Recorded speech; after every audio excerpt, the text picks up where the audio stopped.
Okay, now how these things are put together is basically you have two coils, and then you have also two silver mica capacitors, and on this one they're on the very, very bottom down here by where it solders into the board. So we're going to take this apart and show you how it works. Now right now this thing's probably going to test good. I'm going to put my wonderful $15 tester on it, like so. Okay, I'm going to turn this on. Turn this so you can see it. And what you should see is, alright, you have a resistance reading, and also the in millihenries, the coil, that's your inductance. So you should have this on either side. So let me go over, that's the one side. We'll test this other side out. I should get a pretty similar reading. Might be a little bit off, a little bit different. Let's see what this one says. Now I'm on the second one. Okay, 21.3 ohms, 1.07 microhenry. So basically this guy is testing good, but however, when these things would get hot, it would change. So now I have numbers on here where I've tried to index it, where I took it off from the board. So to put all that together, so I have numbers here 4 and 1, and that corresponds to, it's probably not going to catch it on the camera, but there's numbers that are molded into the base of this with the numbers 4 and 1. This way I know that I got everything indexed when I put it back together.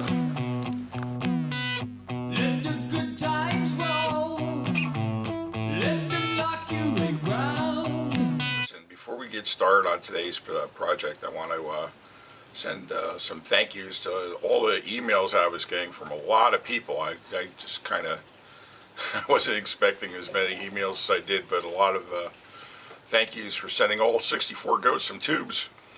And just quite frankly, I've been watching his channel for a lot of years, and I kind of felt bad that he kind of got hung up on his project and saying he had to wait for money to come in and whatever to keep the thing going. And so he started working on this other fella. His name is Bob. He's working on Sonora.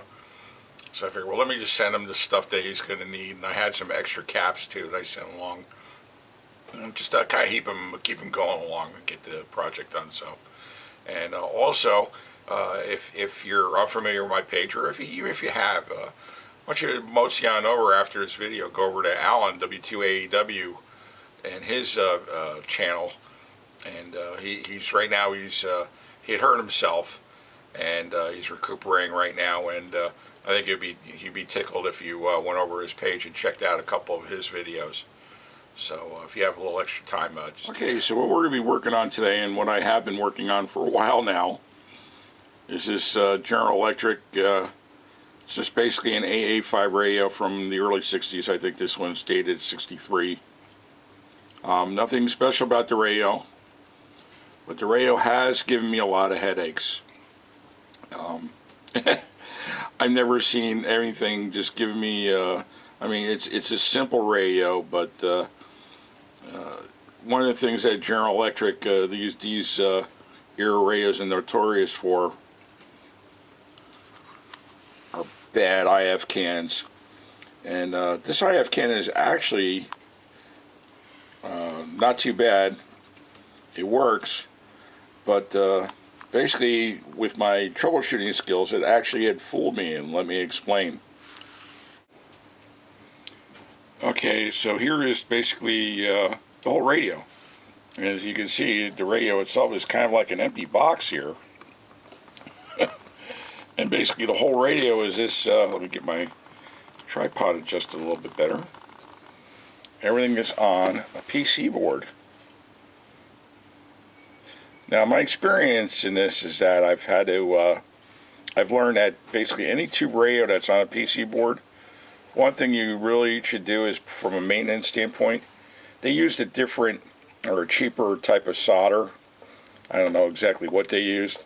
So I would go around and just make sure that I just touch up all the connectors with the soldering iron to make a better contact. Seems to help. Sometimes it does, sometimes it doesn't. But also, Here's one of the IF cans right here. This is the first IF stage.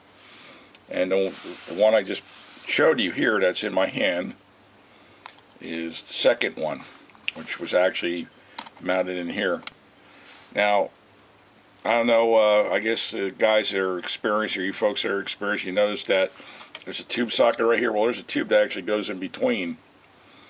And here's how I got fooled with this radio. I mean, I was testing all the resistors. I was pulling resistors off the board, testing them. I even went ahead and I pulled the bread slicer out and cleaned that real good and soldered, put it back in the board, soldered it. This is an oscillator coil. But the first IF stage here is nestled very nicely between, this is a 12BE6 tube, and the 12BA6 that sits in this tube, kind of surrounding this thing. And, you know, as you all know, if you have a tube radio, after a while, after it's played, it gets very, very hot. So what was happening was, and this fooled me, I misdiagnosed this thing, because what would happen is then the heat would actually make the mica wafer that's inside of these things slowly short out. And it was a very, very partial short, and this is how I got fooled, because I would put my signal generator on here, and even though the radio itself wasn't picking up any stations, I was still able to put a signal through it. So here's what I'm going to show you. I'm going to show you basically how to take these, and this style anyway. And basically what we're going to do is we're going to take the mica strips out, and then we're going to basically put on new silver mica caps, and we're going to mount these on the bottom. Alright, so let's get started. Okay, now how these things are put together is basically you have two coils, and then you have also two silver mica capacitors, and on this one they're on the very, very bottom down here by where it solders into the board. So we're going to take this apart and show you how it works. Now right now this thing's probably going to test good. I'm going to put my wonderful $15 tester on it, like so. Okay, I'm going to turn this on. Turn this so you can see it. And what you should see is, alright, you have a resistance reading, and also the in millihenries, the coil, that's your inductance. So you should have this on either side. So let me go over, that's the one side. We'll test this other side out. I should get a pretty similar reading. Might be a little bit off, a little bit different. Let's see what this one says. Now I'm on the second one. Okay, 21.3 ohms, 1.07 microhenry. So basically this guy is testing good, but however, when these things would get hot, it would change. So now I have numbers on here where I've tried to index it, where I took it off from the board. So to put all that together, so I have numbers here 4 and 1. And that corresponds to, it's probably not going to catch it on the camera, but there's numbers that are molded into the base of this with the numbers 4 and 1. This way I know that I got everything indexed when I put it back together. Okay, now here's one I already have apart. To get the cover off, the easiest thing to do is, while you have it still in this condition here, is just take a small, I use this little jeweler's screwdriver, and pry off the sides all around here. Okay, carefully open it, just spread it open, and then it'll just pull out through the top. The only thing you have to watch out for is that sometimes the top of this coil will get stuck to the top of this can. So you just have to be aware of that, because if you pull it all out at one time, you can see the two coils right here. There's small wires going to each pin, and what will happen is if you pull that out, then you'll rip the wires right off these pins. So you really don't want to do that. And the next thing you want to do is that down here, where the part is molded, there's this plate right here. This is just a piece of Bakelite or whatever. What they've done is they've heat staked the plastic. What they do is they just take something hot and roll the plastic over the top of this plate to hold this plate on and the coil together. And then underneath of that is where the capacitors are. So we're going to have to take like I usually take just like a little razor blade or something like this, and carefully go in there without damaging the wires, and just scrape them off, and then that'll allow you some space that you can free that up and get that off of there. Okay, once I've gotten those pieces off of there, or clean that up so I could actually move this little Bakelite plate up, like I said, I just got in here with a small screwdriver and pried up. And also I neglected to mention, take a pair of pliers or whatever, needle nose preferred, and move these tabs over. These are what the wires of the coil are soldered to. And make sure you bend them over a little bit like I've done here. And this will allow you to get some room, so when you actually go in here to move up the plate like so, because you're going to need to do that, that'll get that out of the way for you. Alright, next thing what I'm going to do is I'm just going to take the top of this coil tower, pull it up a little bit. Now the wires might get in the way, and it looks like what I've got here, and I had this happen on the other one too, is that the one of the coil wires on the bottom, and I don't know how well the camera's picking that up, but I've gone about as far as I can go with that. So what I'm going to do is I'm going to desolder the wire here and here, because there's one wire on here going to the top coil, one wire here going to the bottom. And what I'm going to do is I'll just remove those two with the soldering iron, and then I can flip this around, and then I can access the underneath of this. Okay, I was lucky enough to just be able to remove one of the coil wires. It was going to this prong here, I believe. I got it marked. Don't be afraid to write on here too. You know, mark and index everything. Otherwise you could be doing a lot of work for nothing. So I just have a way of marking everything myself. So basically, you know, you can use numbers, letters, whatever. You know, 1, 2, 3, 4, top, bottom, whatever. That's why I use top and bottom, 1, 2, 3, 4. So anyway, you can see this is this is connected. This piece of metal is connected to actually this pin here, and there's one underneath of it that's connected to this pin here, and then you can see the silver mica wafer that's actually wedged in between here and here, and there's also one for the other side. There's one here and here. So although it tests good now, I guarantee you when you heat this thing up, it plays for about 15 minutes and then just goes away.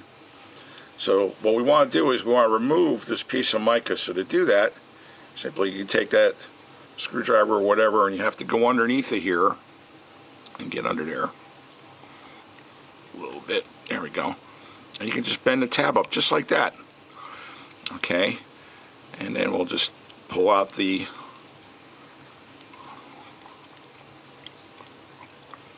oh, I'm sorry, you know what, I forgot that this is all one piece. That's right, because the other one, when it came out, it was already half broken. I don't know why, but it was. Maybe from somebody trying to do an alignment or whatever, and the piece had broke off from the underneath. Let's say anything's possible. So let me get this up and out of the way.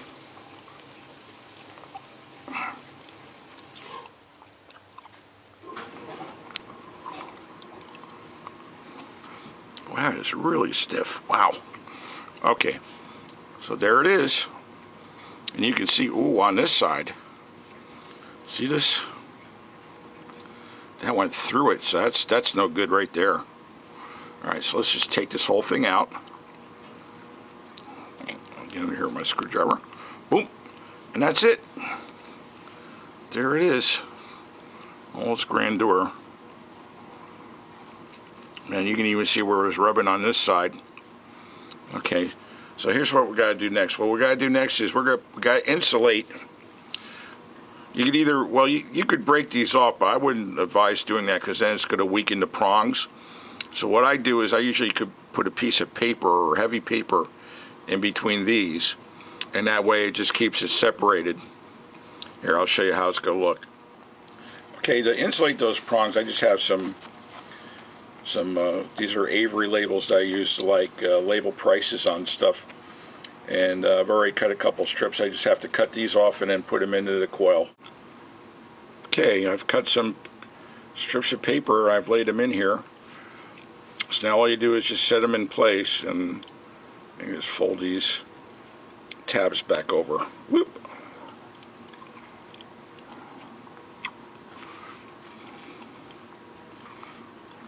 Ah, it came apart.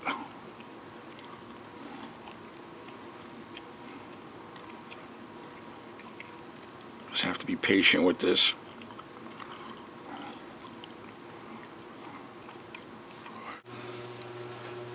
Okay, as you can see, I've cut some strips here, and what I do is I just wedged it in between each side, and then I bent the tabs back over to hold it down. And then just what I'd like to do is just, because you're never going to have to open this again, just a touch.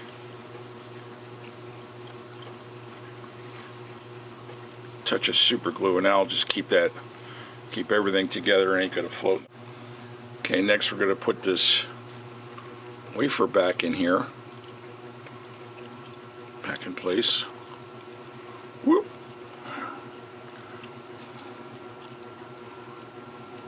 It's a little bit tricky, but it'll get in there. There we go. There we go. Alright, now that's back in there. And then you want to put the coil back in place. Whoa! Don't do what I just did. This has a couple little slits on the bottom. I gotta find out where they're at. Okay, they're right there and there. And that just kind of holds the little slots that are in there, just kind of keep there it is. It'll help keep the thing from spinning.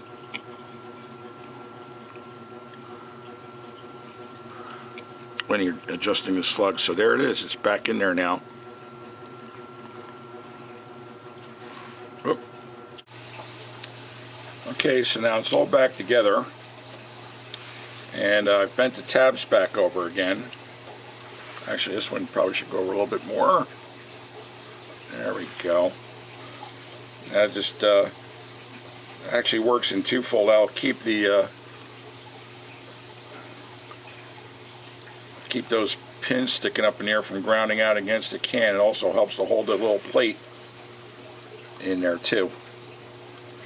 And also I want to emphasize too, before you put the top of this on, double check them again. I used my tester, and I just checked them again. I got similar readings to what I got before I took out. Now if you don't have one of those testers, you can just use an ohm meter and just check it for continuity to make sure that it's that you're getting some sort of a reading. You'll get the resistance reading anyway.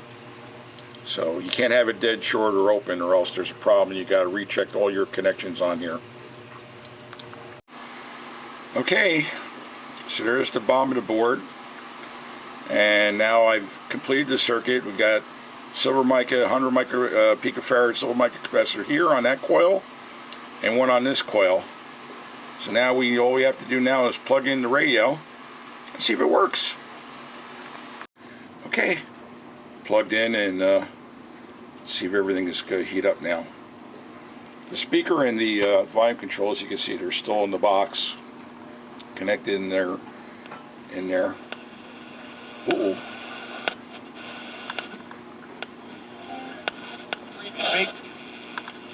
I've got hit on the way up and fouled. It looked like he was going in for a month.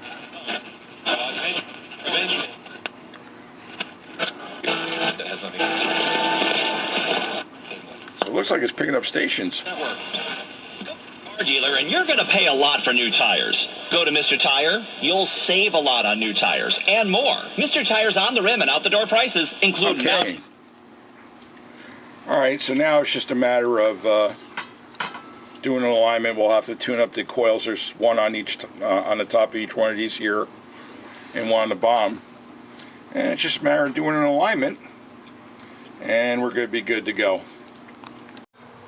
And you know, some of you out there are probably laughing and giggling to yourselves. You know, why would I spend all this time and effort on a radio that probably wasn't more than maybe $20 when it was brand new in 1963? Well, I don't know, I kind of liked the radio. It was kind of you know, granted it's an 85, but it's kind of a neat color. You don't see too many of the turquoise.